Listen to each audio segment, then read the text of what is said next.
for the meeting on an ongoing basis, when they're over a year, same person 2 or 3 times. So you can start to take interest in that speaker's growth and vice versa. That speaker should be also evaluating you, saying, you know, these are the things you said last time. I thought I improved on them, but you mentioned the same things again. So, you know, you need that kind of acquaintance. Assigning evaluators and assigning speakers. You have a senior person speaking, and you give somebody that's given 2 speeches to evaluate it.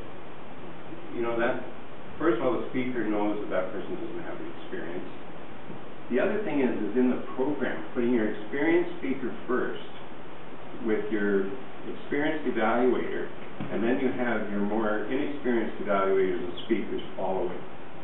So if the speaker was dynamic, it's intimidating for those that come after, and the audience is still focusing on the first speech instead of focusing on the others, because you as club members should also be evaluated. The challenge you give a person is trying to get them to move to a higher level of growth. So how does our club? Now, I gave you each a little form there. Now, you know, we're not going to do it now. I don't know which club members are beside each other. But here's a list of things that we should really look at. You know, is evaluation emphasized in your club? This is one area that I don't think gets the emphasis it should. Talk about that later. Is there a standard? Are we trying to bookmark a standard? And the general evaluator tells the evaluator, you know, that maybe next time we can work towards this. This is our club standard in evaluation, and they have to know it. We don't remember how the person spoke the last time, or there's a different evaluator, and they don't sort of tie back to in your last speech, you were challenged to do this, and I see that you really worked on that. And that's the value of a club.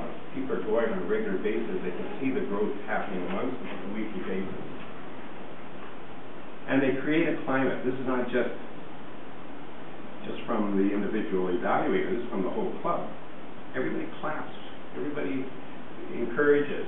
Great speech. Write a little note saying, you know, I really liked your speech, blah, blah, blah, things like that. And avoid value judgment. And this is where content kind of comes in. Somebody is daring, comes out and makes a stand on something, and you're in the audience and you don't agree with that stand.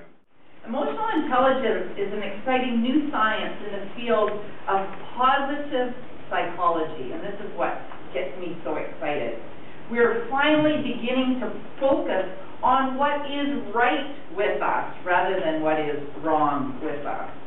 Emotional intelligence allows us to assess the true power of our emotions, to live the optimum life, or optimal life, managing troubling emotions in a healthy way and reducing physical health problems that could result. A neuroscientist who wrote Molecules of Emotion is responsible for bringing this information to us, and I'm really happy that she's contributed this to our world. So where in my body am I feeling it?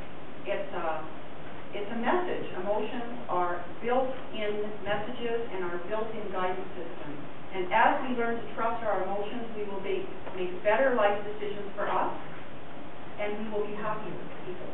And then we can contribute more of who we are to the planet.